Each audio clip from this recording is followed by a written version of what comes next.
As you probably suspect, I'm Zig Ziglar. Now, before we invite the live audience to participate in this presentation, I'd like to share some thoughts that are critical to your success in closing the sale. Number one, selling is a transference of feeling. If I can make you feel about my product like I feel about my product, if there's any way on earth you are going to buy my product. Now, Willie Dorsey, the great spiritual singer, puts it this way: brother, if you're going to be convincing, then you've got to be convinced. In other words, you transfer that feeling to others that your product, goods, or services are good. Now, there's a myth that's an absolute fallacy, and that is that a good salesperson can sell anybody anything. That's a con artist. A good salesperson, a professional, one who wants to build a career instead of just making a sale, clearly understands that you've got to have a conviction that what you're selling is in the best interest of that person who's buying. That way you render a service. That's what selling really is all about. Second point I'd like to make is simply this: prospects don't change their mind. Now, I know what many of you are thinking, but in reality, they make a new decision based on the new information which you give them. That's the reason the professional salesperson has a storehouse of additional information, because when the prospect says no, they're really saying no based on what they K-N-O-W. Now, you let them know more, and good closing involves education, then they're going to be knowing more and consequently buying more. Number three, the kind of person you are is critically important. A Harvard study recently reveals this: that the people who gain the most usable information from a presentation such as this one take good notes. That's number one. And number two, when it's over, they get with an associate or their boss or their trainer or their manager, and they brainstorm. So as you watch and listen, ask yourself these questions: how can I adapt and use this material old Zig's sharing with me in my career so that I can sell more today and be able to sell more tomorrow to the same people? Now, tell you what, let's do. Let's go to that live audience. Totally convinced that our major need in America today is leadership in the home.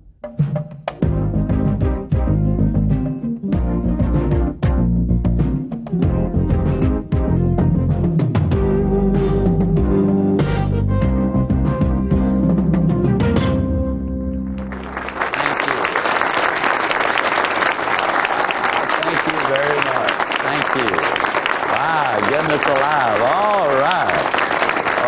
Okay. Thank you. Well, my goodness. Thank you very much.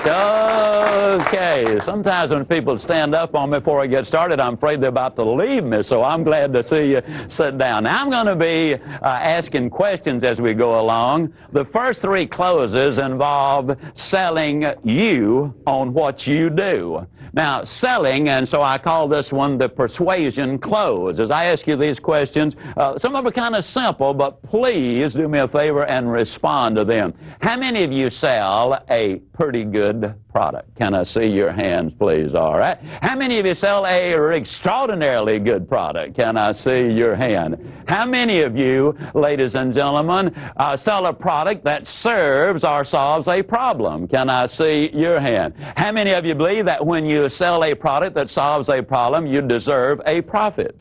How many of you believe that to sell two products that solve two problems, you deserve two profits? Can I see your hand? Okay. In other words, you believe that when you render a service, you deserve to be paid for it. Is that what you're saying? And what you're saying is, the more people I help, the more problems I solve, the more profit I deserve. Isn't that really what you're saying there? Okay, now I don't want to put words in your mouth because that's not sanitary. But that really is what you're selling or saying, all right? Now, how many of you have been selling for as long as a year? Can I see your hand? All right. How many of you still got all of the money that you've earned in the last 12 months? Can I see your hands?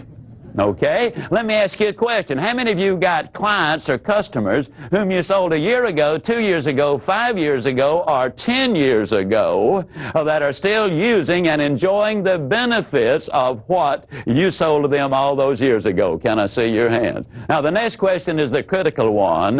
How many of you believe that the customer was the biggest winner in the transaction? All right, then if that is the case, is the sales process something you do to somebody, or is it something you do for somebody? Now, when you understand that, you're in position to begin to close the sale. Now, let me tell you what I just did. I just did something that is extremely important in selling. You know, a lot of times we convince people that our product, goods, or services are the best, but we don't persuade them to take action. How do you persuade? Well, let's go back in history and look at a couple of gentlemen named Aristotle and Galileo. Aristotle was a brilliant man, but he came up with a very foolish concept. He believed that if you drop two weights of different sizes but made out of the same material, that they would fall at different rates of speed. That's what they taught at the University of Pisa for years and years and years. And then a young whippersnapper named Galileo came along, and he said, that's crazy. The students and professors said, why, you're off your rocker. Why, Aristotle said, and he said, well, let's go to the top of the Leaning Tower of Pisa, and let's take a look and see. He took two different sized objects of the same material, he dropped them, and they obviously fell at exactly the same rate of speed. He had convinced them beyond any doubt that what he was saying was absolutely right. But he did not persuade them to take action. Now, what am I getting at? How do you persuade people? You don't persuade people by telling them. You persuade them by asking them. You see, had I started by saying that you as salespeople really render a service, you would say, yeah, but I do okay too. Hey, you do all right, and that's fine. That's part of the equation. That's the reason I went through that little routine about how many of you sell a pretty good product. That is so important. You see, that sales process is something you do for someone. It is not something you do to someone. So I'd like to tie that in selling you on you to another attitude close, because you're the most important part of this equation. For a couple of years, I fought in the ring. One of the things and incidentally, I had a pretty good record. As a matter of fact, the worst I ever finished was second. Now, the only reason I quit was because of my hands. The referee kept stepping on them. Well, anyhow, in athletics, what you do is you study the opponent's weakness and exploit it. That's true in football, basketball, boxing, tennis, whatever it is. You study their weakness and exploit it. In selling, you study their weakness, that is their need, and you strengthen it by selling them your goods or products or services. There is your difference right there. Now, what kind of person sells the most? What is involved philosophically in this? We've built our entire business on the concept that you can have everything in life you want if you will just help enough other people get what they want. You solve their problems, my friends, you're going to do all right. Now, please understand that's a philosophy and not a tactic. Where does character and integrity enter the picture? The Forum Corporation out of Boston, Massachusetts, did an exhaustive study on 341 salespeople. 173 of them were super successful. 161 of them, 173 were super successful. 168 of them were moderately successful, and they determined what made the difference. Now, all factors were equal in the two groups as far as experience and education and product and territory and all those things. But there were two major differences and reasons for their success. The first one was trust. You see, the reality is without integrity, people won't listen. Without trust, they won't follow, meaning they will not buy. Now, the question is, who do they trust? Now, this is so simple, it's going to be frightening. They trust the good guys and the good girls. They trust those people of character and integrity. The second major difference they discovered was this. The super successful salespeople, the career salespeople, clearly understand that the sale is not complete until the order is signed, the merchandise is delivered and paid for, and the customer is happy with it. In order for those things to happen, you have to have a team of support people, and most professional salespeople do not have a team. So when they call the office, they're just as courteous to the switchboard operator as they are the chairman of the board. They're just as nice to the file clerk and shipping clerk and collection lady or person as they are to any of the executives in the company. And they become a team, and everybody understands then that they're involved in the sales process. Now let's look at what I call the three-question close to kind of begin to tie some of these together. Let's assume in this close that you've demonstrated your product. And let's assume that you have demonstrated that it will save money. And so the three questions simply, can you see where using this product or service would save you money? Question number two, are you interested in saving money? And question number three, when do you think you ought to start saving the money? Now, exactly the same question will go with time and work and health. Can you see where this would be good for your health? Are you interested in taking care of your health? If you were ever going to start taking care of your health, when do you think would be the best time to start? That's the immediacy, having them into action right now. Let me give you a specific example of how that works. Don Gerald from Garden Grove, California, represents a very fine, accredited vocational college. A man and his three daughters came in to consider enrolling in the college. The enrollment fee was roughly $16,000. Now, that's a pretty nice little piece of change. But Don had already determined that the man could well afford it, so he knew that price was not the problem. But he knew in order to persuade him to take action, he had to ask him questions that would lead him to the decision table, not run him or force him at the decision table. So we asked him very simply, do you invest in the stock market? The man said, well, as a matter of fact, I do. Then he said, do you consider the funds needed to put your daughters through school an investment or an expenditure? Now, I want you to notice he's tying the head and the heart together. Now, let me emphasize a point. People do make emotional decisions, but if you got some logic behind it, your chances of getting the sale are dramatically higher. Well, the man obviously said, well, I consider it an investment. Then very quietly, Don Gerald said, and how much are your daughters worth as an investment? Now, what I'm encouraging you to do is to think in terms of adapting these and other questions to fit your product, goods, or services. Now, we look at the alternative choice close here, and you will see that one will come up a number of times under several different circumstances. But let me encourage you, always think in terms, as I make a presentation or give you a close, think in terms of how can I use this, adapt it, adjust it to fit my particular goods, products, or services. How can I use this to fit my situation? That's the reason that brainstorming and thinking it through is going to be so enormously important. First time I heard of alternative choice was old Elmer Wheeler many, many years ago. You know, he was a man who said, sell the sizzle and not the steak. Well, the Walgreens Drug Company, back during the Depression, hired him to help boost their sales. Now, in those days, the drugstore part of it, the soda fountain, was an enormously effective tool for bringing people in, and it was a great profit center. Well, in those days, before we had cholesterol, isn't it astonishing in our country today, the land of milk and honey, all we talk about is calories and cholesterol. But anyhow, Wheeler, they used to sell eggs and put them in the milkshakes, you know, in the malted milks and all. Well, in those days, you could buy a dozen eggs for 15 cents. When they put an egg in the shake, they charged them a nickel for it.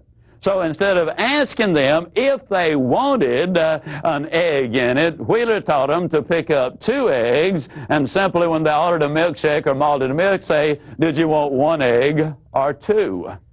There was a dramatic increase, an explosion of business as a direct result of it. Alternative choice can be used in many ways. Did you want to handle this by check, or do you prefer to pay cash? Do you want to use a credit card, or do you want to put it on our budget system? Now, as you look at these, I'm going to go through a series of questions. Some are alternative choice closes. Some of them are just question closes, and some are the assumptive close. But notice some of these. If this were the only feature this machine had, it would be well worth owning, wouldn't it? Closing. When we install this equipment, would you like for me to demonstrate the major features again? Assuming. Would you like for me to mark this one sold while we check on the most agreeable terms to finance it for you? Now that injects just a slight amount of fear. What you're implying is it might be gone. And I'll say this several times, but the fear of loss is greater than the desire for gain. Don't take anything away from me. That's the reason in stores where they measure out food, we always teach them, put too small an amount on there first so you can add to it. Nobody wants to see things taken away from them. That's selling, all right? Another close. Do you need to consult with anyone else before you place the order? Is the purchase order issued from this department? Would you like to have your own bank finance this, or would you like for us to work out the financial arrangements? Since the item is in short supply, would you be willing to wait for 3 weeks for delivery? Would you want to make a large deposit so the monthly deposits are smaller, or would you prefer a minimum deposit and slightly larger monthly deposits? Would you prefer this in green, or does the red appeal to you most? Again, I challenge you, use your imagination. Think of your products and services, and in your quiet thinking time, think it through. And as you brainstorm, come up with other questions. Shall we ship it by motor freight or air express? Do you want this lot registered in your name or your wife's name? Do you prefer the lot on the golf course, or does the one on the lake appeal to you most? If you saw that it was to your advantage to own this product and the terms we work out are satisfactory, would you have any objection to going ahead today? Can you see the financial advantage to reducing the use of those powerful overhead lights which provide unneeded light in some areas in favor of using point-of-impact lighting during certain times of the day? Do you believe it's wise to invest in solidly constructing equipment which will give you long, trouble-free operation for the lifetime of the product? Now, those are questions that can be asked, but let me say it again. People do not change their mind. They do make new decisions.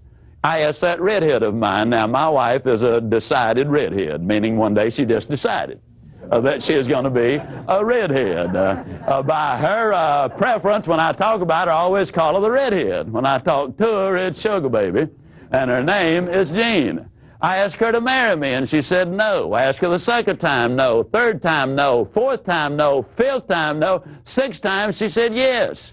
But she never changed her mind. What she did was make a new decision.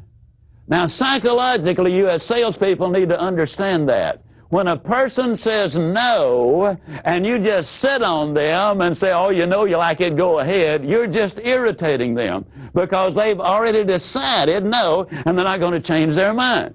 Now, if you give them new information, which enables them to make a new decision, you see, a wise person changes his mind, and I think everyone knows that, but they change it for a reason, and we've got to give them those reasons. Now, let me give you a specific example as I ask you this, and let me get you to respond. How many of you would give me $100 for an item you absolutely knew was worth only $20?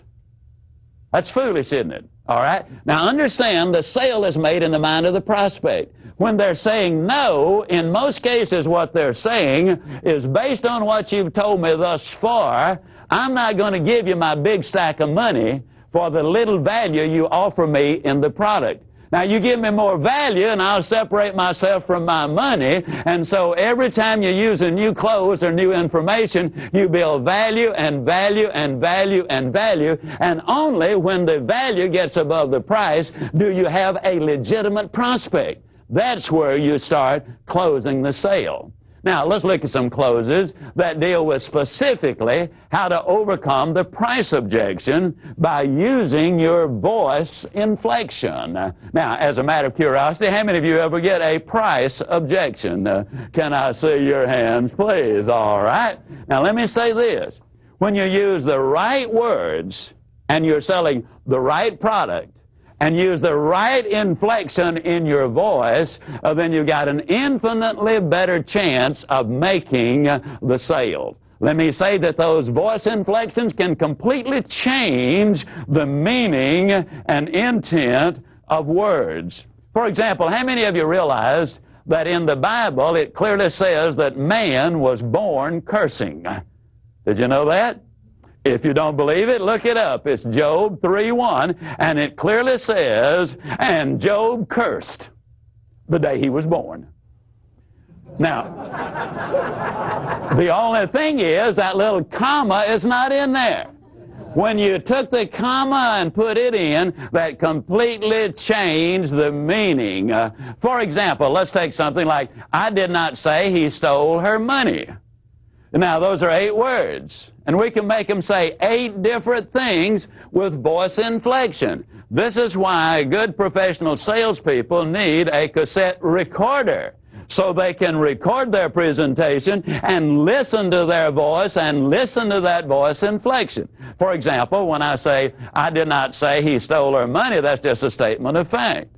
But alter it slightly, I did not say he stole her money. Completely different meaning. Or, I did not. That's a vehement denial. Say he stole her money. Or, I did not say he stole her money. Completely different. Or, I did not say he stole her money. That was a rascal over there that did it. Or, I did not say he stole her money. You know, he's going to put it back. I mean, he's just borrowing it. Or I did not say he stole her money. It was hers that the rascal stole. Or I did not say he stole her money. It was a diamond ring the rascal got. Now, you see, we took 8 words in one sentence, made them say 8 entirely different things. And when you become a serious student of selling and learn what those voice inflections are and how you can handle them, it makes a dramatic difference. Charles Osgood says, compared to the spoken word, Charles Osgood says, compared to the spoken word, a picture is a pitiful thing indeed. Words move people. They move them emotionally. Now, if you can put the word and the picture together, now we're in business. Now, different prospects will object differently. For example, one prospect might stomp his foot in essence and say, that price is ridiculous. How many of you have ever had somebody, really respond in a manner like that? Another one might say, well, it seems to me the price is a little high. You might have a good old boy down home type fella, and he might say, you folks kind of proud of that stuff you sell, ain't you? Now, they're all talking price, but you handle them in a totally different way. The one who says that price is ridiculous, you don't argue with him. You don't say, no, it's not either. You repeat what they said, but you do it this way. You lower your voice, you look them right in the eye, and simply say, the price is ridiculous? Now, that sounded so simple, but you'll have to hear that a number of times to get that inflection right. What I did at the very end, my voice was rising. And what that does is it physically moves the objection back to the prospect side of the table. You are now selling on offense instead of defense because the prospect now has to defend their statement instead of you justifying the price. Now, because everything is selling, ladies, let me go ahead and tell you this, that works infinitely better even at home.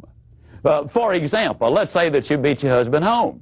And you've had really a tough day, and as he walks in, you greet him warmly, of course, and give him a big old smooch, and then you back up about 3 steps, you look at him and a big old smile and say, honey, did you want to take me to Alamans or Farfallo's for dinner? He might say, I don't want to take you anywhere to dinner. You don't argue with him. You just simply repeat what he said. You don't want to take me to dinner, hon?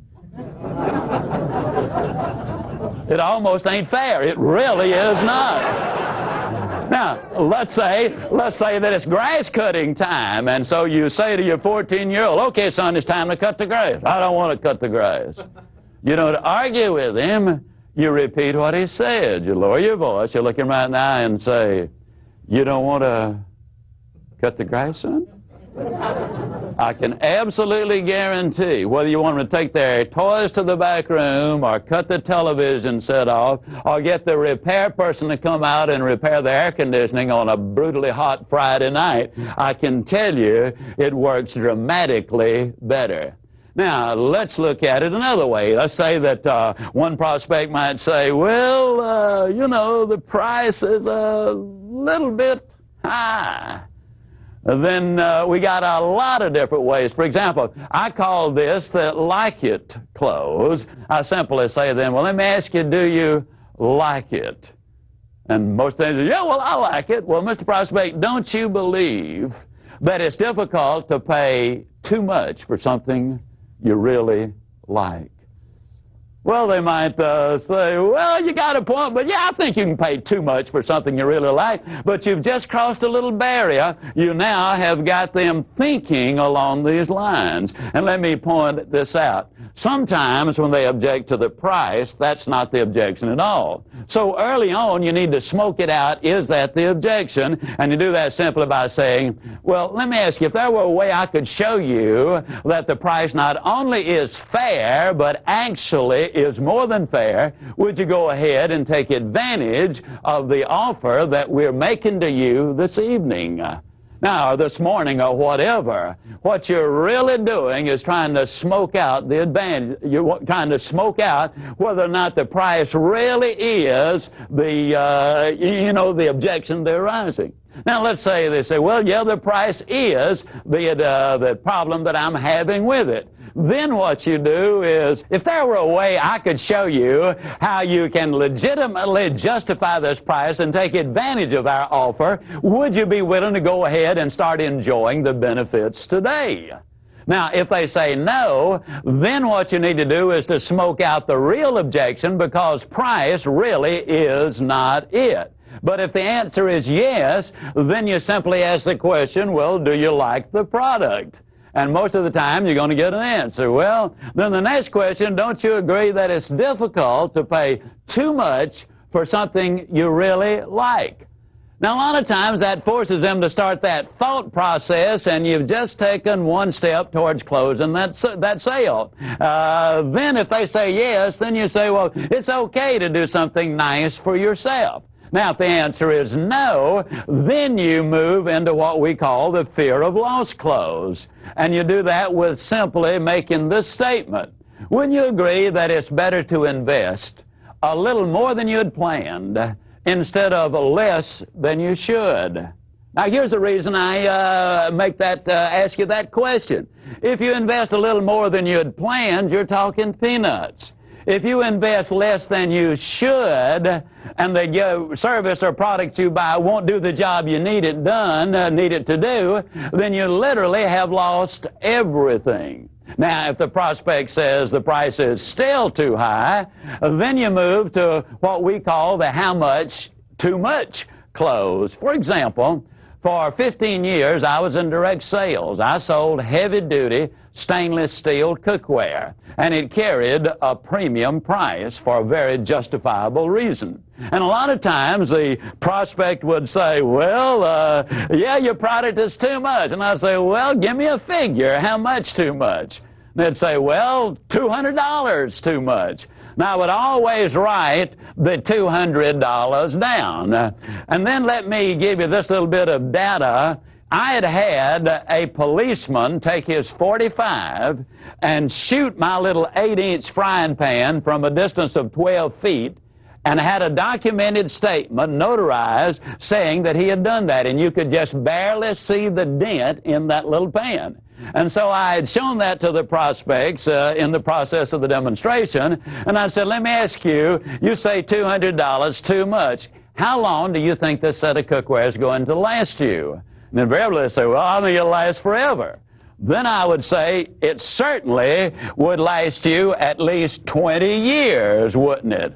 And invariably they say, yeah, I don't think you'd have any trouble with that.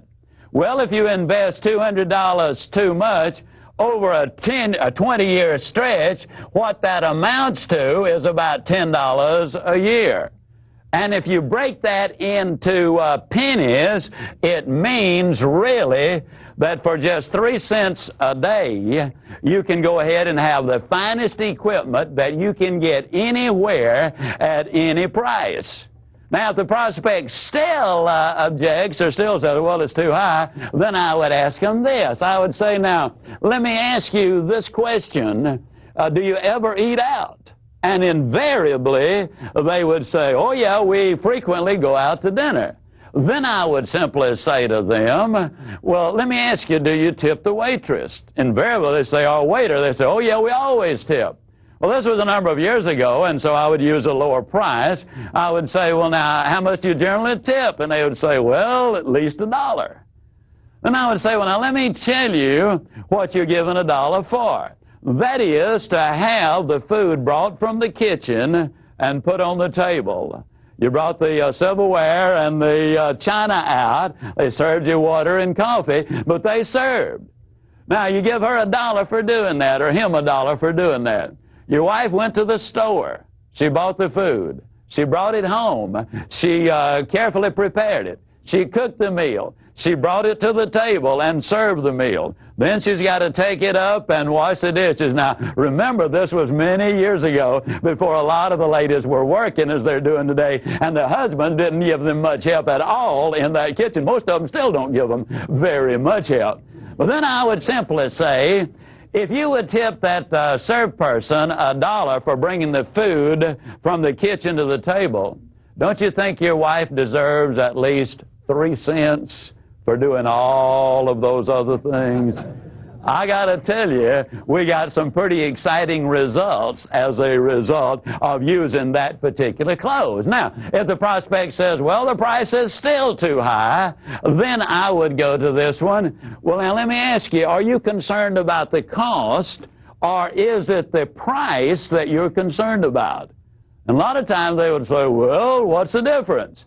Now, I would always use, and incidentally, the reason I moved to the board, and what I encourage you to do, anytime you see me use this board to illustrate a point, or use graphics to illustrate a point, that says to you that you need to be letting your prospect see you writing something when you're showing figures. And the reason is we've been conditioned to believe what we see and doubt what we hear. Now, if they see it and hear it, see it as logic, hear it as emotion, you put the two together and you got a better chance of making the sale. So the prospect says, well, what do you mean? Is it cost or price we're concerned about? Then I simply say, and here's the example I use because it happened in my life, I encourage you to get one out of your industry that specifically fits you. I say, well, now, when my son was 6 years old, we went down to the Swin bicycle place to get him a bicycle. They told us it was $64.95. Well, years ago, that was an enormous price to pay for a bicycle. Just to teach a 6-year-old how to ride, he's going to tear it up anyhow. So I went down to a discount store, and there I priced a bicycle for $34.95. Now, this price is obviously considerably less than that. And again, I'm showing them they're seeing it and hearing it.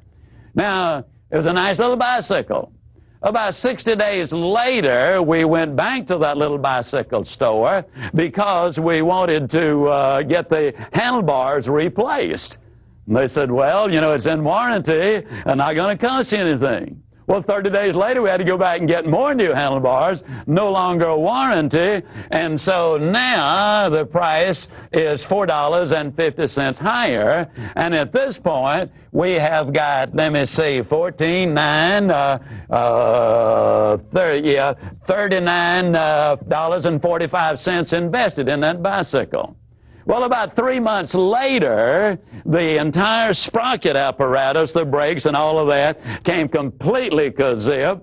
We went back to the little bicycle store, and this time it came to roughly $15, and now we've got $54.45 invested in that bicycle. Well, about a month later, the bearings in the front wheel went kazip. We went back down to the little bicycle store, and they said it'd be about $5. I'd forgotten. I threw in the towel at that point, and I said, no way. Then we went and bought the Swin bicycle for $64.95. My 6-year-old son rode that bicycle. He raised the handlebars, took the fenders off, and made a dirt bike after about 5 years out of it. He rode that bicycle regularly for the next 5 years, and periodically he rode it for 10 years. The only other expense we had, literally, were 2 tires for that bicycle. Now, let's look at what I've just said. The price of this one was considerably more than the cheaper bicycle. The cost of this bicycle right here, for 6 months, it cost us $54.45, or $9 per month for him to ride that bicycle. In 10 years, this bicycle cost $64.95, or the cost was $6.50 per year. Now, Mr. Prospect, let me ask you again. Is it price or is it cost you're concerned with? Now, the reason I stress that so strongly is simply this. A lot of people can beat us on price, but nobody can beat us on cost. And since price is a one-time thing and cost is a lifetime thing, don't you really want the best possible lowest cost that really is effective?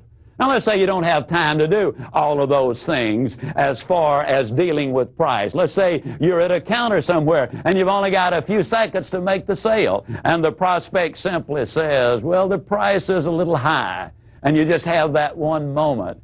You look your prospect right in the eye and you simply say to them, you know, Mr. Prospect, many years ago, our company made a very basic decision.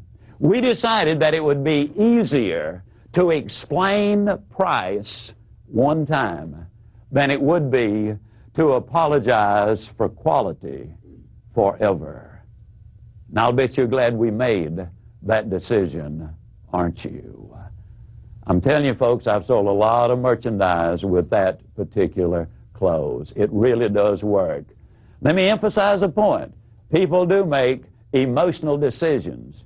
For example, we griped and complained when they started making us wear our seat belts in automobiles. I've never heard anybody gripe about wearing a seat belt in an airplane. And yet the truth is, if you have a wreck in a car with your seat belt on, the odds are 3 to 1 that it's going to prevent more serious injury, perhaps even save your life. Now, on an airplane, 30,000 feet up, you got your seat belt fastened, and that sucker comes down. I'm here to tell you that seat belt's not going to do you any good at all. We do make emotional decisions. Now, again, if we can put emotional and logic together, we're going to be in business. Eb Jackson from Tucson, Arizona, is in the life insurance business, and he was telling me he used this very specific close to make the biggest sale of his career. And incidentally, he said he was kind of dragging bottom at that particular point. He called on this couple and made the presentation on the biggest contract he had ever offered. And the objection they brought up was simply the price is too high. And then Ab simply looked at them and lowered his voice and said, many, many years ago, our company made a very basic decision. They decided it would be easier to explain price one time than it would be to apologize for poor service for the rest of your life. I'm glad they made that decision, Mr. Prospect, and I'll bet you are too. Ab said it worked beautifully. Now, I'd like for you to please understand this. Every close won't work for everybody selling everything. Your experience, your judgment, and your common sense will be the determining factors. Now, you might be asking yourself, well, Ziegler, why do we need to know so many closes anyhow? Well, let me give you a basic reason for that. Dr. Herb True did some research at Notre Dame University. He discovered that only 4% of all of the salespeople in America will ask for the order 5 or more times. Now, I want to emphasize something. They do not necessarily ask those 5 times in the same interview. There are many presentations where, in fact, you do not ask for the order simply because you're gaining information so that you can make a legitimate proposal to them. When you're talking thousands and sometimes hundreds of thousands, even millions of dollars, you don't walk in, make a presentation very many times, and walk out with a multi-million-dollar contract, though it does happen, especially if you expect it to happen. But what Dr. True discovered was simply this. Those who ask for the order over a period of time, sometimes in one sitting, more often in 2 or 3 sittings, at least 5 times, those 4% closed over 60% of all of the sales, meaning simply that they made over 60% of all of the income. You got to ask for the order. When I first got started in selling, one of the first things I was told was you close early, you close often, and you close late. How many of you have ever been told that, especially when you first got started in selling? Yeah. Well, the question comes up, how early is early? Let me emphasize this as strongly as I can emphasize it. You never ask for the order until you have given them some legitimate logical reason for giving you a yes answer.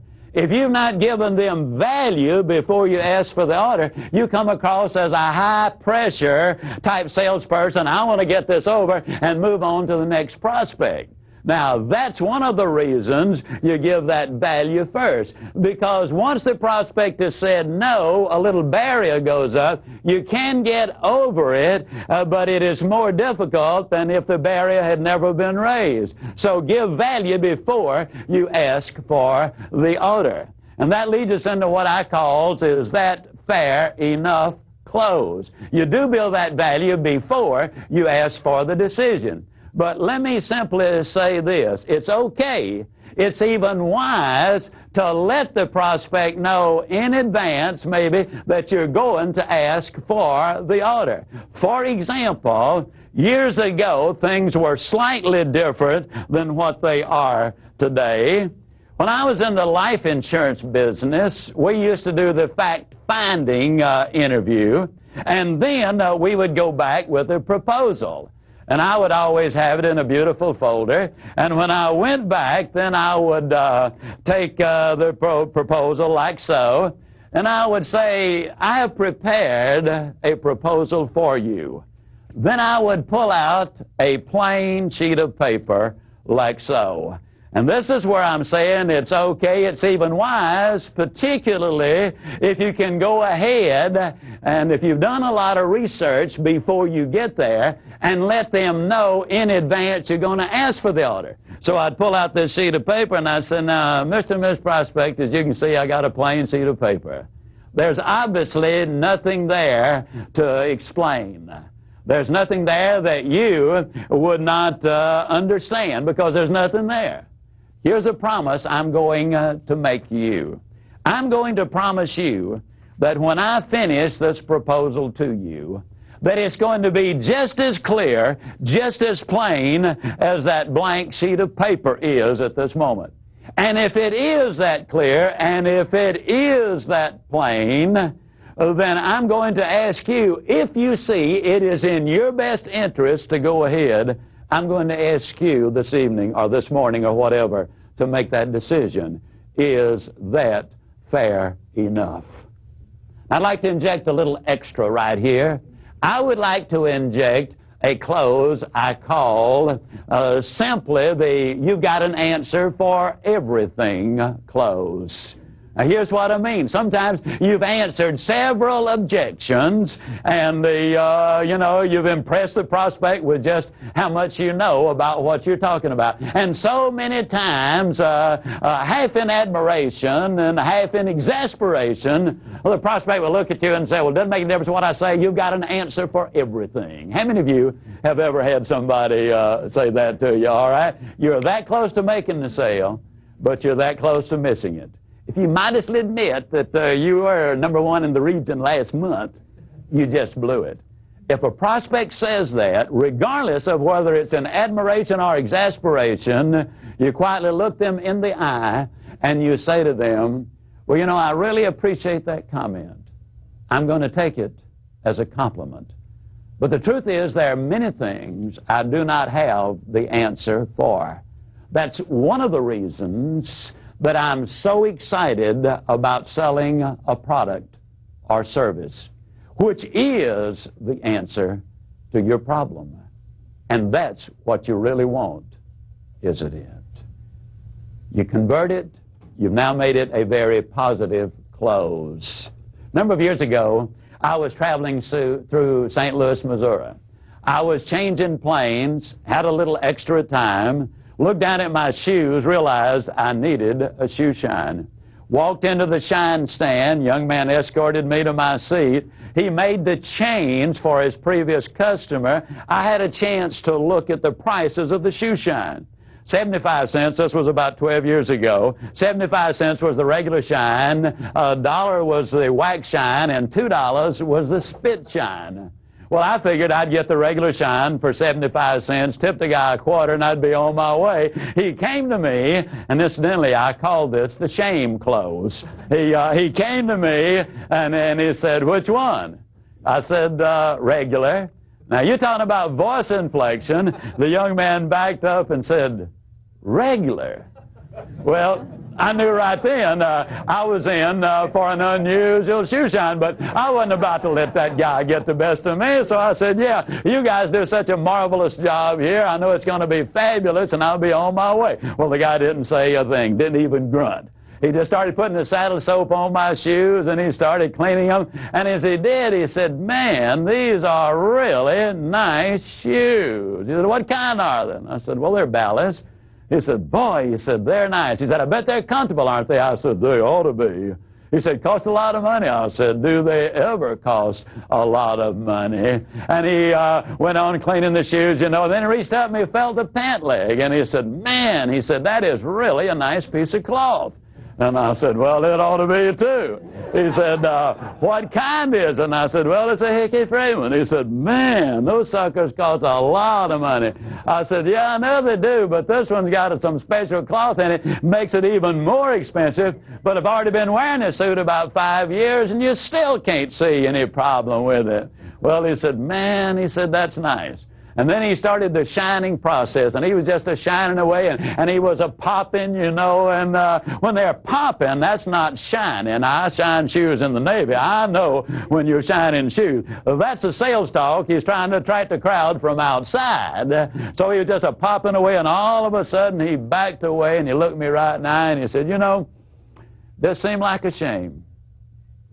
Man spent over $100 on a pair of shoes. Spend several $100s to get a nice suit of clothes. And all he's trying to do is look nice.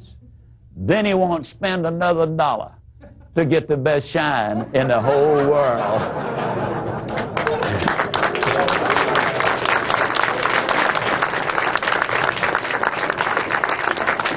I said, spit on him, man. Spit on him.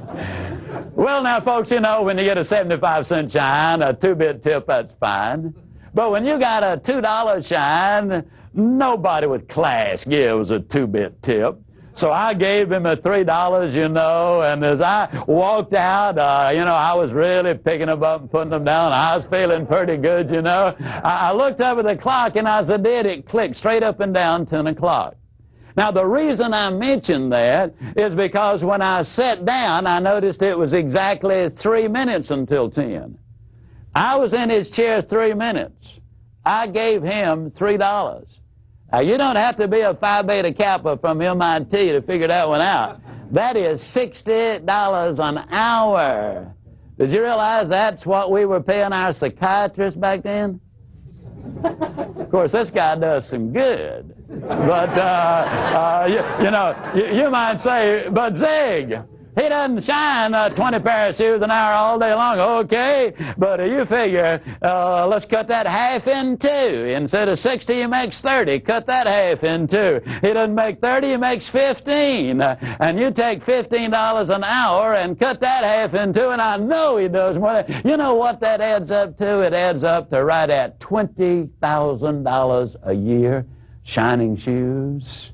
And I got something to tell you, friends. If that dude ain't making at least 30, ain't a dog in Georgia. I mean, he is shining a lot of shoes. But now let me point out two very sound things about him. His name is Johnny. I asked him his last name. I knew Johnny because it had his name on his name tag there. He said, I'm not going to tell you. If I tell you both names, you'll forget them both. If you'll always remember Johnny, though. He was a professional. He's the only shoeologist I've ever seen. Now, the reason I know he was a shoeologist, he had it right there on his name tag, Johnny, shoeologist. But let me point out a couple of things. He was a superb workman. He delivered everything he sold. That's important. Number two, he was a professional salesperson, and those two things merit it. But what I'm really saying is, if a gentleman in a job like that can make that kind of money, look at what we in the profession who have products and goods and services that extend us infinitely greater opportunities, look what we can do. But the story doesn't end there. A few months later, I was back in the St. Louis airport. I walked in this time, there's no other shine guy around, no other customer, I'm the only one. Now, by then, they've changed their prices and structure just a little bit. It simply says, best shine, $2. I sat down and he said, what kind? Well, I didn't want to go through that routine again, so I said, just give me your best. Well, as he was shining, I was bragging on him. You know, I discovered a long time ago that behavior which is recognized and rewarded is repeated, and so I wanted the best possible shine, so we had quite a little conversation. As a matter of fact, he got carried away, and he just kept shining, kept shining, kept shining, and finally I said, Johnny, I got to go. He said, okay, and he finished it up. As I stepped down, he said, he said, I noticed you hung up an overnight bag when you sat down. I said, yeah. He said, you're spending the night in St. Louis? I said, yeah. He said, I was just wondering if you had another pair of shoes in your bag. And I said, well, as a matter of fact, I do. He said, you know, it'd really be a shame to have the best looking shine in St. Louis tonight and then just look like one of the gang tomorrow. He said, won't take me but a moment. I call that the extra clothes. Now, a lot of times as salespeople, we overlook the fact that we have other goods and products and services. We skim the surface and leave more money on the table, more needs on the table that need to be met than we are actually reaching. Don't misunderstand. I'm not suggesting you try to sell everybody everything you've got every time you make that call on them. But they're buying, if you're selling products that you know they're buying from someone else, think of the time and effort you can save them if you can become more of a service person to them, selling them more of the things they're buying already anyhow. It is a service. You really can have everything in life you want if you will just help enough other people get what they want. Then I'd like to share with you what I call the marriage close. I was in the insurance business. One of the things that used to frustrate me, I'd spend a lot of time preparing a proposal and making the presentation. Get down to the close, and the prospect would say, well, Mr. Ziegler, I hate to tell you this, but my wife's second cousin's got a neighbor whose boyfriend's son, his dad, has a brother who is selling life insurance. And if we buy anything, we'll have to buy from them. Well, I knew it was just a stall. They weren't going to buy any life insurance from anybody. And so what I did then was simply this. I remembered a book I'd read by Frank Bettcher many years ago called How I Raised Myself from Failure to Success in Selling. This is the reason salespeople need to be students. They need to be learning all the time. It is a profession, and it's a profession that changes. And Frank Bettcher had a statement in his book, I would tell you this if you were my own brother. He also had another statement in there simply, this is what I would do if I were you.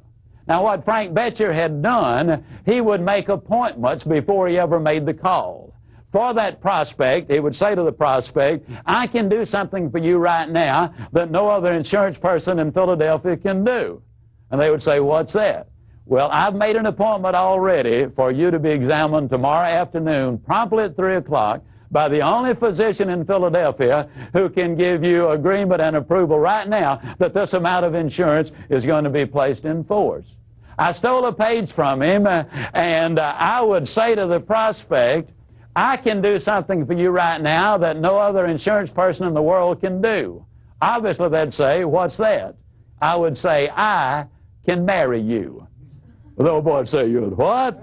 Now, I would reach over and I'd pick up a certificate of marriage, which I had already prepared. And the certificate of marriage would simply say, on this 28th day of August, 1993 or 2 or whenever, I, Zig Ziglar, agreed to marry John and Mary Smith. By this marriage, I agree to be available in time of need. I agree to stay abreast of all the tax developments and Social Security changes as they relate to the needs of John and Mary Smith. I agree to assume responsibility for giving them the best advice my professional knowledge will permit. And I would simply say, the only thing that you agree to is this, to give Zig Ziglar the privilege of earning the right to serve. You put your okay here, we're in business. It was hilarious what generally happened. Old boy invariably would slap his leg and he'd say, honey, what about that? This dude wants to marry us. He wants to marry both of us. Mr. Ziegler, now this is legal. They're not going to get us for bigamy, are they? I'd go right along with it. I'd say, no, I've already cleared it with the insurance commissioner, the governor of the state. I've even talked about it with my brother-in-law. He says it's okay. And invariably, with a big laugh and a huge flourish, he would sign the marriage certificate. I had beautifully typed his name in. It was on Corinthian script. It was beautiful parchment paper. Interestingly enough, I never once had a marriage certificate signed that I did not get the application signed. Now, how can you take that and use it in your life? Well, Hockfield & Associates is a firm up in Chicago, in the Chicago area. And Wes Finster, that Hockfield & Associates, is the gentleman who made this particular sale. He called on these people, and he was not getting any results at all. They sell private labels of various products to company, and here were the terms of agreement. When you buy a private label program from Hockfield & Associates and the Nice Pack Company, you also buy me. I am literally going to be married to the Shopco account. I will see that you receive the following: the finest products available for Shopco's valued customers, the best possible service, the fairest price, and he went right on down the list. And when we got to the bottom of it, he would simply say, and this is all you need to do to put this in force. First year, they sold over $500,000 worth of merchandise. They'd been calling on them for years. I've had any number of clients to say, this works. See, the marriage indicates that you're not going to hit and run, that you're going to be a permanent person with them. It ties it together. The marriage close has worked and works well. There's no such thing as a little sale. But it is safe to say that we will miss 100% of all of the sales we don't ask for. Very few prospects are going to demand that we take their order. That does happen occasionally, but it is very rarely. Chris Hegarty says that 63% of all sales interviews end without a direct ask for the order. At this point, I would like to share with you what I believe is a very significant close. It's called the pressure belief close. At this point, what I want to simply say to you is that we've had some ideas, some procedures, and some stimulation. But when I talk about a pressure belief close, it happened in Australia. I was with my friend John Nevin. He was with World Book Encyclopedia. He told me of what happened to him when his career first got started as a World Book salesperson, and he went on to become the managing director. Called on a little German couple. They really were more like grandparents. They'd been in Australia a very brief time. Their English was not real good. The little lady was 51 years old. She had given birth to their one and only child when she was nearly 45 years old. A very little short lady. Had language difficulty. He called on them at roughly 9 o'clock in the evening. It was way past midnight when he left with the order. As he started to leave, she put her hand up on his shoulder. She had walked him through the front yard because they had a vicious dog, got him outside the gate. She reached up and put her hand on his shoulder. And I can't emulate that guttural German accent, but in essence it went like this. Thank you. Thank you, young man, for stay with us till we know what these books do for our boy. Thank you, thank you, thank you. Pressure belief is simply this. It's when you believe so fervently and so completely that that prospect is going to benefit the most by buying from you, that you are willing to kind of put your ego on the line. You're willing to take a slight risk even on occasion of offending someone by asking for the order again. Now let me stress something. You got to do it pleasantly. You got to do it politely. You got to do it professionally. You must by all means do it with that person's interest at heart. But if you really believe they're the winner, you will become so professional in what you do. You will learn so many closes that you will be able, basically, to go forward with the conviction that you are rendering them a service. Now, only experience, judgment, and common sense will dictate to you what is the proper time and what is the proper amount. You'll never get experience by listening to a trainer or watching one of the videos, which I do. You will get ideas. You will get techniques. You will get procedures. Now, if you really want to build a sales career and substantially improve your sales, it's time to go to work. I encourage you not only to read, but to study Secrets of Closing the Sale and my other book, Ziegler on Selling. Now, the reason I say that is this. You can learn a lot of closes and procedures and techniques, but unless you understand the philosophy and the psychology behind them, you will only be partially as effective. You will need to read the exact words many times. There are literally over 140 closes and over 800 questions in these two books that will help you to lead people to those decision tables. And then in order to get the voice inflections down, we have made audio cassettes of each of these videos, and while you're in your car, you need to be listening to them over and over and over. The SMEI International, Sales and Marketing Executives International, says the average professional salesperson spends 510 hours a year in the automobile. That means you literally can make it your sales university. You can learn procedures and techniques. You will really be able to make it a part of you so you can automatically and instinctively respond. You also are going to need to work very much with your manager, your associate, or your trainer. If you're one of these people who happens only to be working independently by yourself, I encourage you to get in front of the video, look it over, take those notes, and then start compiling your own ideas to go along with the specifics that we are presenting here. The reason I want you doing all of these things, when you see something, you'll remember it. When you hear it, you forget it. But if you see it and hear it and do it, you'll understand it. that means you will close more sales. So if you do that, I can close as I always close by saying, you do these things and I'll see you. And yes, I really do mean you at the top. Thank you, and God bless you.